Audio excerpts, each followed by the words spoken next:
A morte da morte na morte de Cristo. O título sim nos chama a atenção, mas o que significa afinal a palavra morte nas 3 vezes em que ocorre nessa sentença?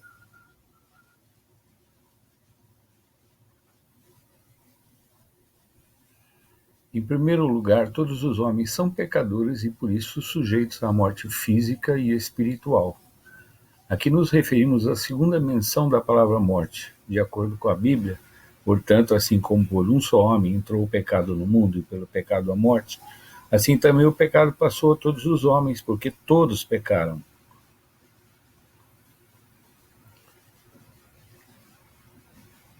É a morte do corpo e da alma. Enquanto a morte física separa a alma do corpo, o qual retorna à terra, a morte espiritual afasta o homem de Deus.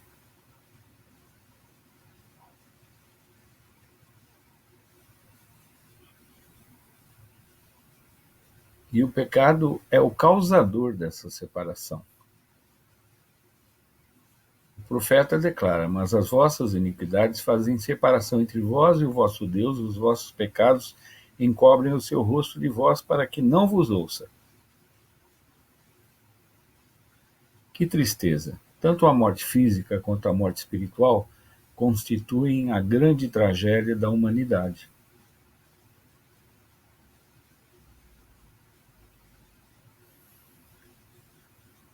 Em segundo lugar, essas duas mortes, física e espiritual, morrem na vida dos que estão em Jesus Cristo.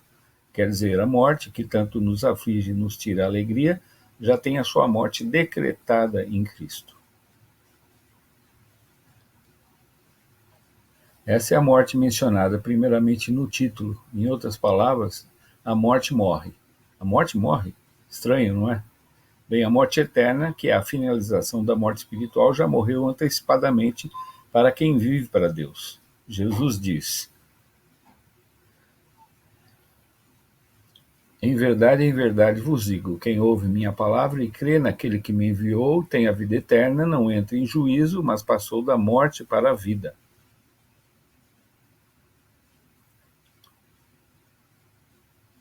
Por isso Jesus foi levantado na cruz e crucificado, para que todo que nele crê tenha a vida eterna. A vida eterna anula a morte eterna, a separação definitiva entre o ser humano e Deus. Logo, a vida eterna já nos é assegurada em Cristo nessa vida.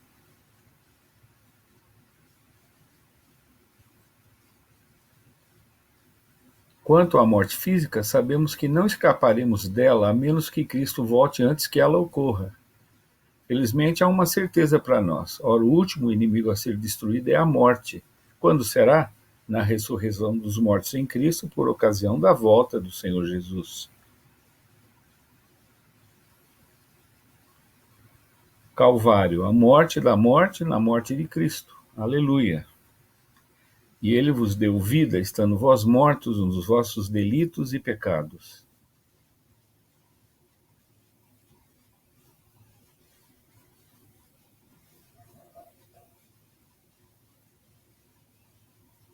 Em 1 Coríntios, Paulo diz que quando o nosso Senhor retornar à terra, os vivos subirão com os corpos transformados, isto é, corpos íntegros e imortais. Então se cumprirá a palavra de Deus, tragada foi a morte pela vitória.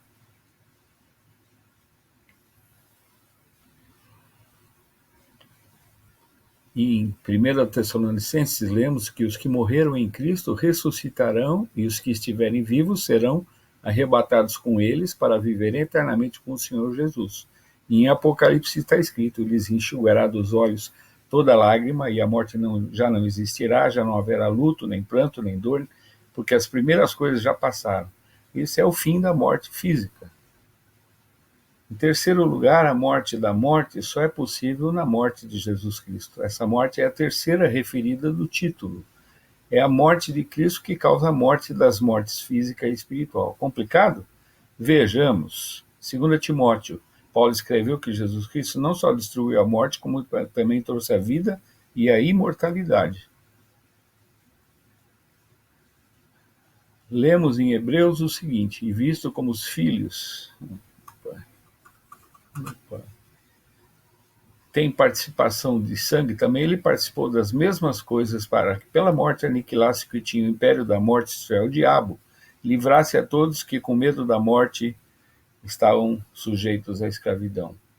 Quando Cristo morreu na cruz, fazendo-se maldito em nosso lugar, teve o propósito deliberado e planejado de nos conceder vida eterna. Concluímos, dizendo que a morte da morte, na morte de Cristo, é um fato que nos deve levar a amar mais o nosso Senhor. Porque Jesus Cristo teve de passar pela morte para anular a morte que foi decretada contra nós por causa do pecado. A morte física, que desaba sobre nós como uma guilhotina sobre a cabeça do condenado, e a morte espiritual, que traz a consequente e terrível morte eterna, são inevitáveis resultados do pecado. Mas a vitória do cristão está garantida, como diz o apóstolo, graças a Deus, que nos dá a vitória por intermédio de nosso Senhor Jesus Cristo. Fim.